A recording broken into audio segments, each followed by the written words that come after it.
Yama Bollywood story presenting the Kashmir files. ये पूरी तरह से सत्य घटना पर आधारित है जो कि कश्मीर में हो चुकी है और कहानी की शुरुआत में दिखाया जाता है 19 जनवरी 1990 की कश्मीर को, जहाँ पर कुछ बच्चे क्रिकेट मैच खेल रहे होते हैं जिसमें से एक का नाम होता है शिव। यहाँ पर रेडियो में सचिन का मैच चल रहा होता है जो कि अपने क्रिकेट के मैच में काफ़ी अच्छा परफॉर्म कर रहा होता है और अपने मैच में शिव ने भी काफ़ी अच्छा परफॉर्म किया था। तो सचिन का नाम खुशी से लाकर बोलने लगता है, पर एक हिंदू क्रिकेटर का नाम सुनने के बाद वहाँ पर बहुत सारे लोग उसे मारना शुरू कर देते हैं और अब यहाँ पर उसका दोस्त अब्दुल आता है, उसे जैसे तैसे बचा कर निकल जाता है। 1990 के कश्मीर का वो वक्त होता है जहाँ पर कश्मीरी पंडितों को उनकी जगह पर रहने का हक उनसे छीना जा रहा होता है, उन्हें मारा जा रहा होता है और उनके वाइफ और बेटियों को वहीं पर छोड़कर जाने के लिए बोल रहे होते हैं। इस पूरे आतंक को मचाने वाले लीडर का नाम होता है फारूक अहमद, जिसका पेट नेम होता है बिट्टा कराटे। अगले सीन में हम देखते हैं एक बेटी और उसकी माँ को। एक आतंकवादी ऐसा बोल रहा था, जाकर अपने पति से बोल दे, उसका पति वहाँ से भाग सकता है और उसे उसके पीछे अपनी पत्नी और बेटी को छोड़ना पड़ेगा ताकि वो उसके साथ गलत कर सके। जाहिर है कोई भी पत्नी ऐसा नहीं चाहेगी तो उसे वहीं पर मार देता है। इस वक्त पूरे कश्मीर में यही चल रहा होता है और उन लोगों ने अपने बच्चों के दिमाग में भी यही सारी बकवासें भर के रखी होती हैं और वो लोग हमेशा एक ही बात बोलते हैं, या तो अपने धर्म को कन्वर्ट करके मुस्लिम बन जाओ, नहीं तो यहाँ से भाग जाओ, नहीं तो तुम्हें मार देंगे। यहाँ पर बिट्टा कराटे बहुत सारे हिंदुओं लोगों को ज़बरदस्ती पकड़ के मुस्लिम बना रहा होता है और उन्हें ज़बरदस्ती बीफ खिला रहा होता है ताकि वहाँ की हिंदू मेजॉरिटी को माइनॉरिटी में कन्वर्ट कर सके। ऐसे ही हम नेक्स्ट सीन में एक आदमी को देखते हैं जिसका नाम होता है पुष्कर की फैमिली में उसका एक बेटा होता है, एक बहू होती है और 2 बच्चे होते हैं। उनको दोनों बच्चों में एक का नाम होता है शिव, जो कि मूवी की शुरुआत में क्रिकेट खेल रहा होता है। दूसरा बच्चा और भी ज़्यादा छोटा होता है जिसका नाम कृष्णा होता है। पुष्कर यहाँ पर हर शिवरात्रि में शिव जी का रोल अदा करते हैं और यहाँ पर वो उसी की प्रैक्टिस कर रहे होते हैं और उन्हें अपने कश्मीर से बहुत प्यार होता है। और ऐसे ही पुष्कर को पता चलता है उनका पोता अभी तक घर वापस नहीं आया स्कूल से। शिव को लेने के लिए अपना स्कूटर लाते हैं और वहाँ पर शिव और अब्दुल को स्कूटर पर बिठा कर ले जा रहे होते हैं और तभी वहाँ पर आर्मी की एक जीप आ रही होती है। वो सब कहते हैं पुष्कर जी से कि आप हमारे पीछे पीछे चल सकते हैं क्योंकि उनके ऊपर कोई अटैक ना हो जाए। और आगे थोड़ी दूर जाते ही जीप खुद ही ब्लास्ट हो जाती है। दूसरी तरफ यहाँ पर बिट्टा कराटे घर जाता है, जहाँ पर दूर से ऐसे देखने पर पुष्कर का बेटा जल्दी से अनाज के ड्रम के अंदर घुस जाता है ताकि उसे मार ना सके। अब यहाँ पर पुष्कर का पड़ोसी इसके बेटे का नाम अब्दुल होता है, जो कि शिव का दोस्त भी होता है। वही यहाँ पर बिट्टा कराटे को बता देता है पुष्कर का बेटा अनाज के ड्रम में छिपा हुआ है। इसके बाद बिट्टा अंदर जाता है और हर किसी को पकड़ लेता है और उसकी पत्नी शारदा के सामने उसको गोलियों से मार देता है, जो कि ड्रम के अंदर बैठा होता है। अब यहाँ पर पुष्कर भी आ जाता है और बहुत ज़्यादा रोता है और यहाँ पुष्कर बोलता है कि बिट्टा उसका स्टूडेंट है, बिट्टा को इससे कोई भी फ़र्क नहीं पड़ता है। इसके बाद बिट्टा यहाँ पर देखता है पुष्कर के बेटे का खून बहकर नीचे जा रहा होता है। उसके खून में सने हुए चावल उठाकर शारदा को देता है, कहता है अगर उसने यह चावल खा लिया तो उसके बेटे को जाने देगा, अगर ऐसा नहीं किया तो उसे जान से मार देगा। यह सीन शारदा की केस पर ही खत्म हो जाता है। अगले सीन में हम प्रेजेंट टाइम में ब्रह्मदत्त को देखते हैं, जो कि अभी अभी कश्मीर में रह रहा होता है और यहाँ पर उसने मिलने के लिए पुष्कर का पोता आने वाला था। पुष्कर का पोता कृष्णा अब दिल्ली में रहता है और पुष्कर की डेथ हो गई थी। उसकी अर्थियों को लेकर कश्मीर में आते हैं। उसके आने तक वहाँ पर कुछ लोग और भी आ जाते हैं जो कि पुष्कर के कभी दोस्त हुआ करते थे और इनका नाम होता है महेश, एक डॉक्टर होता है, हरी जो अपने वक्त में डीजीपी होता है और एक जर्नलिस्ट होता है। यहाँ पर सभी लोग दुखी होते हैं क्योंकि पुष्कर इनका अच्छा दोस्त था और उसकी अब मृत्यु हो गई है। पर यहाँ पर कृष्णा को कुछ भी पता नहीं होता है। उसे हमेशा ऐसा ही लगता है कि उसके माता पिता की मौत एक एक्सीडेंट में हुई थी। कश्मीर में क्या हुआ हर बात से अनजान होता है कृष्णा। अब सीन शिफ्ट होता है कृष्णा की कॉलेज पे। यहाँ पर वो अपने प्रोफेसर राधिका से मिलता है। राधिका यहाँ पर बहुत सारे स्टूडेंट को भड़का रही होती है, उन्हें कश्मीर की आज़ादी दिखाती है और कश्मीर को इंडिया का गवर्नमेंट से खतरा है ऐसा वो बताती है। प्रेजेंट टाइम का वक्त होता है जहाँ पर आर्टिकल 370 को हटाया जा चुका है और इसी बात से बहुत सारे लोग इसके खिलाफ होते हैं और प्रोफेसर राधिका भी इनमें से एक होती है। ऐसा लगता है कि कश्मीर को इंडिया का पार्ट नहीं होना चाहिए। यही बात वो कृष्णा को भी बोलती है। कृष्णा को ऐसा भी लगता है कि कश्मीर में कोई जीनोसाइड नहीं हुआ है और ना ही किसी कश्मीरी पंडित को मारा गया था। और इसकी बातें सुनते सुनते कृष्णा को भी ऐसा लगने लगता है। और यहाँ पर कृष्णा अपनी यूनिवर्सिटी के प्रेसिडेंट के इलेक्शन में खड़ा होता है तो राधिका उसे बोलती है उसे यहाँ के स्टूडेंट से कनेक्ट करना पड़ेगा, इसके लिए ऐसा दिखाना पड़ेगा। अब और सीन शिफ्ट होता है पास्ट में। 1989 मूवी में कई बार सीन प्रेजेंट और पास्ट में शिफ्ट हुआ है और आपको सब कुछ ध्यान से सुनना पड़ेगा। यहाँ पास में ब्रह्मदत्त एक IAS ऑफिसर होता है और उसके पास पुष्कर हेल्प के लिए आता है क्योंकि ब्रह्मदत्त उसका दोस्त होता है और यहाँ पर बोलता है कि बहुत सारे लोगों को प्रोटेक्शन की ज़रूरत है और उसके अपने बेटे का नाम भी लिस्ट में होता है। मतलब उसके बेटे को बिट्टा कराटे ने हिंदुस्तान का मुखबिर घोषित कर दिया होता है और उसे मार सकता है। ऐसा सुनने के बाद ब्रह्मदत्त बोलता है उसके लिए सिक्योरिटी का इंतज़ाम कर लेगा और लोग पुष्कर के घर की तरफ निकलते हैं जहाँ पर पुष्कर रास्ते में सब्जी खरीदने के लिए रुका रहता है। पर जब वो 100 रुपये का इंडियन करेंसी वाली नोट देता है तो सब्जी वाला उसको रिटर्न में पाकिस्तानी करेंसी की नोट देता है। और ऐसा करने पर वो ऐसा बोलता है कि तुम जिस कंट्री में रहोगे तुम्हें वहीं का नोट मिलेगा। मतलब कि कश्मीर के लोग ये मान चुके हैं कि कश्मीर पाकिस्तान का है, यहाँ पर पाकिस्तान की करेंसी चलनी चाहिए।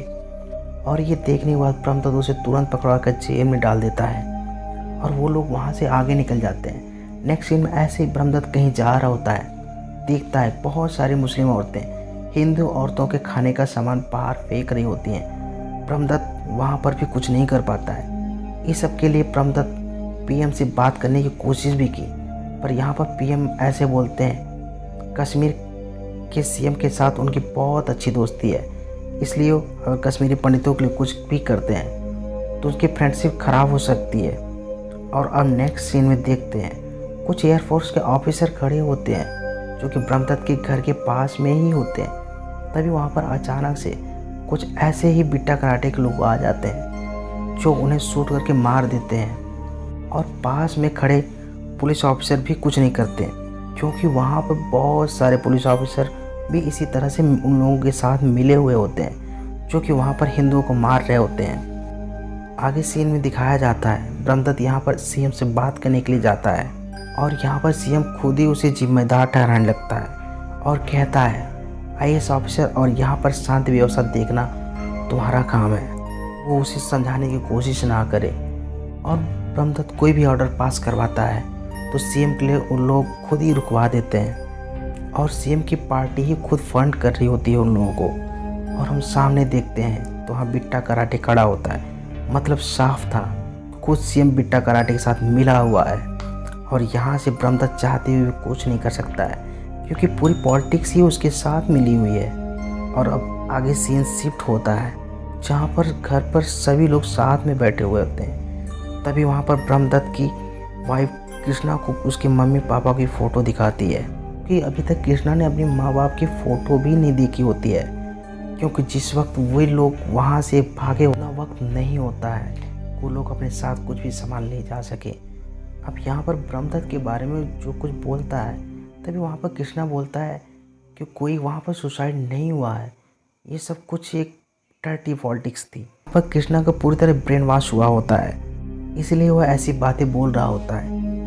ये सुनकर ब्रह्मदत्त को गुस्सा आ जाता है और गलती से मुँह से कुछ भी ऐसा निकल जाता है जो कि कृष्णा को शक हो जाता है। और उसे बताया गया था माता पिता के बारे में, उसे लगता है कुछ सच नहीं। उससे बहुत ज़्यादा पूछने के बाद फाइनली उसे पूरा सच बताया जाता है और अब सीन वापस से शिफ्ट होता है जहाँ पर बिट्टा कराटे शारदा का खून लगे चावल खाने के लिए बोलता है और अपने बच्चों को बचाने के लिए बेचारी शारदा चावल खा लेती है और उन लोग उन्हें ऐसे ही इग्नोर करके निकल जाते हैं। इसके बाद यहाँ पर पुष्कर अपने डॉक्टर महेश को कॉल करता है। उसके बेटे को बहुत सारी गोलियां लगी हुई होती हैं पर वो अभी भी जिंदा हो और चीखता चिल्लाता है और महेश को जल्दी से बुलाता है और डॉक्टर महेश आना भी चाहता है।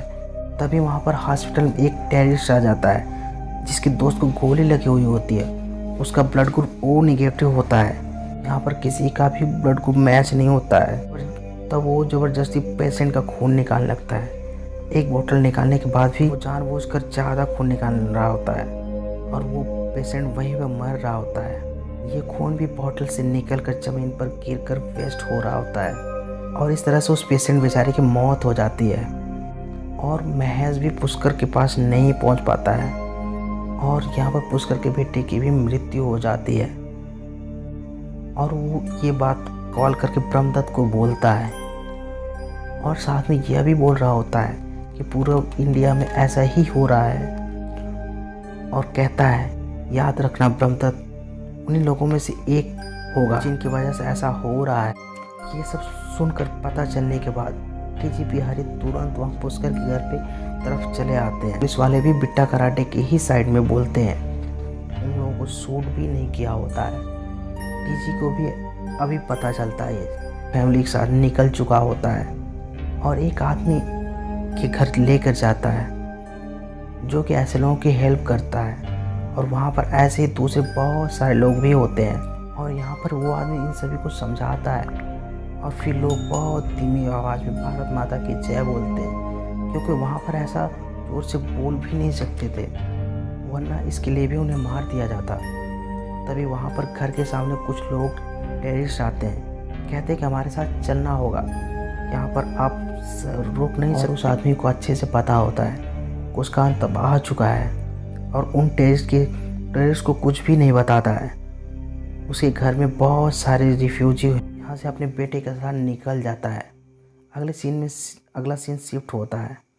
पुष्कर अपने बची हुई फैमिली के साथ बहुत सारे लोगों के साथ ट्रक में बैठकर कहीं जा रहा होता है और वो लोग रास्ते में देखते हैं उसी आदमी के उसके बेटे की लाश एक पेड़ पर टंगी होती है।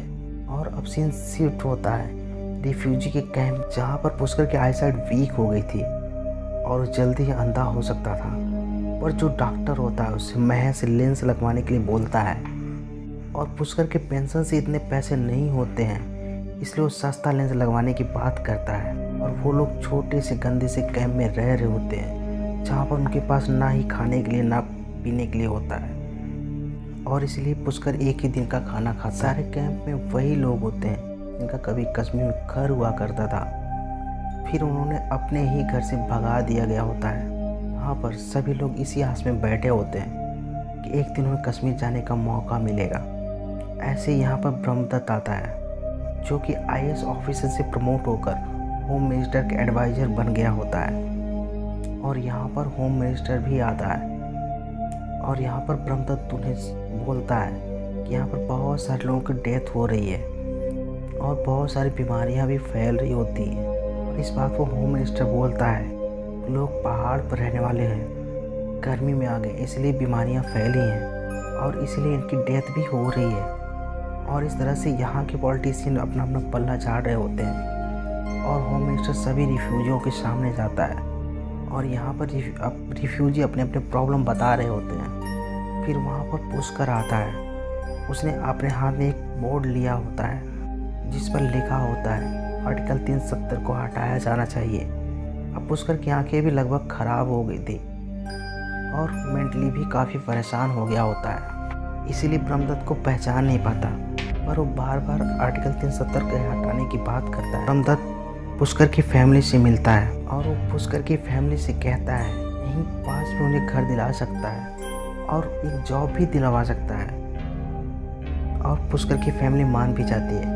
अब नेक्स्ट सीन शिफ्ट होता है, सभी लोग एक घर में रह रहे होते हैं और यहाँ की ही हालत भी वैसी ही होती है। यहाँ पर मौलवी बहुत गलत पढ़ा रहे होते हैं और उनकी बातें सुन सुनकर शिव भी बहुत डर गया होता है और शिव किट पहना हुआ होता है और उसे जल्दी से अंदर छुपा लेता है। और इसी से हमें समझ में आता है कि धीरे धीरे वहाँ की हालत और भी ख़राब होती जा रही है और हिंदू अपने धर्म को भी पालन करने से डरने लगते हैं वहाँ पे। और अगले सीन में हम देखते हैं बिट्टा कराटे को, खुद ही क्रिमिनल था, फिर वह मीडिया तक पहुँच गया होता है और वहाँ पर उसका इंटरव्यू दिखाया जा रहा होता है। यहाँ पर बिट्टा कराटे बोलता है कि उसने सिर्फ 20-30 लोगों को ही मारा है और वो उन लोगों को इसलिए मारा है क्योंकि वो लोग आरएसएस के थे और वह खुद को फ्रीडम फाइटर बोल रहा होता है। और ये सब देखकर पुष्कर को बहुत बुरा लगता है, क्योंकि वो कई वक्त से कोशिश कर रहा होता है प्राइम मिनिस्टर से बात करने की, लेकिन आम आदमी को पहुंचना प्राइम मिनिस्टर तक बहुत मुश्किल होता है। और जब कोई कुछ सही बात कर रहा होता है और भी ज़्यादा मुश्किल होता है। ये सब बातें कृष्णा सुनकर बहुत परेशान हो जाता है, क्योंकि वो जिस कॉलेज से आया था वहाँ पर उसको कुछ और ही सिखाया जा रहा होता है, और कश्मीर में आकर वो जो सच्चाई पता चल रही है बहुत अलग है।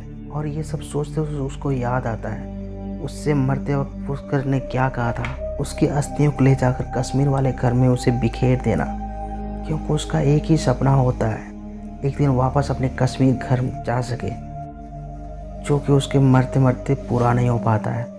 और यही कारण होता है कृष्णा अस्थियों को लेकर कश्मीर आता है। यहाँ पर वो कश्मीर जा रहा होता है।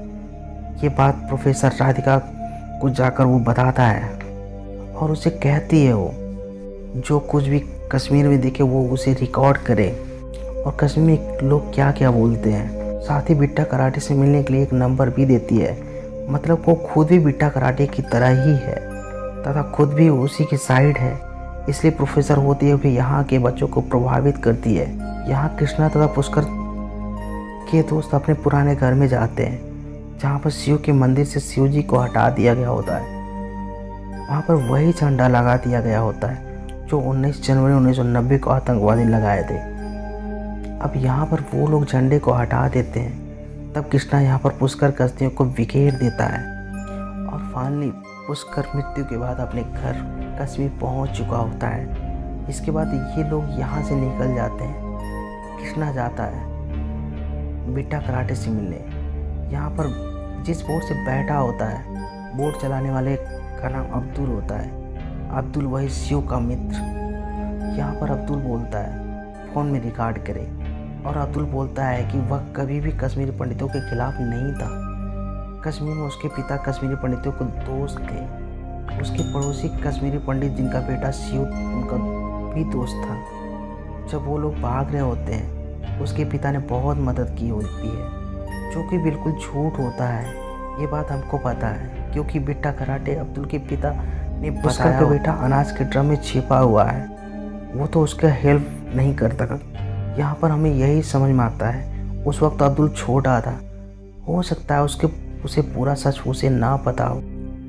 अब यहाँ कृष्णा बिट्टा कराटे से मिलता है, जहाँ पर बिट्टा कराटे भी यही बोलता है उसने किसी को भी नहीं मारा था, और कश्मीरी पंडित खुद ही यह जगह छोड़कर भागे थे। उनको मारने वाले आर्मी ऑफिसर थे, ऐसा वह बताता है। और यहाँ पर भगत सिंह, राजगुरु जैसे फ्रीडम फाइटर से तुलना अपनी करता है। और ये सब सुनने के बाद कृष्णा को लगता है कि जो कुछ बिट्टा कराटे बोल रहा है वो सच है। इसी बात पे जाकर ब्रह्मदत्त से झगड़ा कर लेता है कृष्णा। कहता है कि ऐसा कुछ भी नहीं हुआ था, जो कि कोई जीनोसाइड नहीं हुआ था, और कोई कश्मीरी पंडितों को मारने वाले सिर्फ आर्मी ऑफिसर ही थे। ये सब सुनने के बाद ब्रह्मदत्त को बहुत गुस्सा आता है और उसे 3 फाइल देता है। इन 3 फाइलों में आज तक जितनी भी न्यूज़ छपी हुई होती हैं सब होती क्या हुआ था अब तक कश्मीरी पंडितों के साथ कटआउट चिपका कर भी ऐसी ही रखी हुई होती हैं। और ये सब देखकर कृष्णा को फाइनली समझ में आ गया होता है रियलिटी में उसके साथ क्या हुआ है। यहाँ पर उसकी माँ शारदा उसके भाई शिव की भी फ़ोटो उस फाइल में हुई होती है, जिसे कि बिट्टा कराटे ने मार दिया होता है। यहाँ से सीन शिफ्ट होता है और उसकी यूनिवर्सिटी में, जहाँ पर वो वापस आ चुका होता है। राधिका एक सॉन्ग गा रही होती है जिसे सभी को लेकर कश्मीरी मुद्दे पे मिसगाइड कर रही होती है। लेकिन जब आप कोई बात गाने में सुनते हैं फिर वो आपको याद भी आ जाती है। और यहाँ पर कृष्णा को देखने पर प्रोफेसर राधिका को लगता है कि वो उसी के साइड में है और उसी के साइड में ही बोलेगा, और इसलिए उसको माइक दे देती है और उसे स्पीच बोलने के लिए कहती है। और अब यहाँ कृष्णा बोलना शुरू करता है और कहता है बहुत साल पहले यहाँ पर ऋषि मुनि आए थे जिनका नाम ऋषि कश्यप था। वहाँ पर जाकर उन्होंने बहुत वक्त तक साधना की थी। इसके बाद उन्हें ज्ञान मिला। यहाँ पर इस स्टेट का नाम कश्मीर पड़ा उनके ही नाम पे। और ऐसा करते करते बहुत सारे ऋषि मुनियों को नाम लेता है और कहता है कि बहुत सारे ऋषि मुनि कश्मीर गए और वहाँ पर उन्होंने रिसर्च की, और इसी तरह से बहुत सारे लोगों ने मिलकर कश्मीर को बसाया। पर एक दिन वहाँ पर कुछ इस्लामिक लोग आए। शुरू में वो शरण लेने के लिए आए, फिर कश्मीर पंडितों ने उन्हें रहने भी दिया। धीरे धीरे करके उन्हें पता चला कश्मीर कितना ज़्यादा उनके लिए ख़ास है, और फिर उन्होंने वहाँ पर कश्मीरी पंडितों के ऊपर अटैक करना शुरू कर दिया। उन्होंने कश्मीरी पंडितों को मारा, उन्हें ज़बरदस्ती कलमा पढ़वाया, बीफ खिलाया, उनकी बेटी और वाइफ के साथ रेप किया। इस तरह से धीरे धीरे इन्होंने मेजोरिटी में रहने वाले को माइनॉरिटी में बदल दिया, और 5 लाख कश्मीरी पंडित वहाँ से भाग गए। आज हमारे पास पूरी आज़ादी है कि हम यहाँ से अपने घर जा सकते हैं और कोई हमें रोक नहीं सकता अपने घर जाने के लिए। लेकिन कश्मीरी पंडितों को उनके घर से निकाल कर भगा दिया गया होता है। उसकी पूरी स्पीच में कई बार लोगों ने रोकने की कोशिश की। अब कृष्णा को सब कुछ समझ में आ गया होता है, इसलिए बिना रुके बोल रहा होता है। अब उसने अपनी माँ और भाई के बारे में पूरी स्टोरी सुनाई। सीन यहीं पे ख़त्म होता है।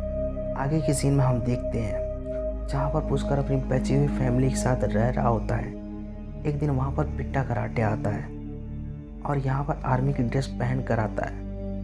यहाँ पर बचे हुए आर्मी ऑफिसर से बोलता है कि उनकी ड्यूटी शिफ्ट हो गई है। एसी के साथ वो पूरे आर्मी के एरिया पर कब्जा कर लेता है, और फिर वही लोग शारदा और हर किसी को मार देते हैं। यह सीन बहुत ज़्यादा कड़वी सच और इमोशनल वाला होता है, जिसे एक्सप्लेन करना बहुत ही कठिन है, जो कि बहुत दर्दनाक होता है। और अब यही मूवी का लास्ट सीन होता है, और जहाँ पर सारे बचे हुए कश्मीरी पंडितों को मारा जा रहा होता है। अब यहीं पर मूवी ख़त्म हो जाती है।